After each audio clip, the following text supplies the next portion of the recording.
কি রে, খুব তো প্ল্যান করেছিলিস এটা করবি ওটা করবি, তাও কিছু করতে পারলি না কেন? কারণ আমি শুধু শুরুটাই ভাবছিলাম, শেষটা ভাবতে পারিনি। এটি হলো day number 29, law number 29, play all the way to the and.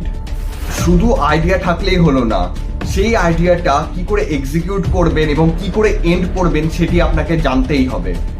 সেটি না জানলে আপনি মাঝপথে ফেসে যাবেন এবং আপনার কোনো আইডিয়াই সাকসেসফুল হবে না। ভিশন ছাড়া ট্যালেন্টও ফেল হয়ে যায়। পাওয়ারফুল মাইন্ড সবসময় 10 কদম আগে চলে।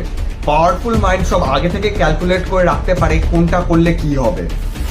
যদি তুমি তোমার কাছে শেষটাই না দেখতে পাও বা ইমাজিন না করতে পারো, তাহলে কাজটা শুরু করাটাও বেকার। এন্ডিং না ভেবে আপনি যদি চলতে শুরু করেন, তাহলে মাঝ রাস্তায় আপনি হোঁচট খাবেনই।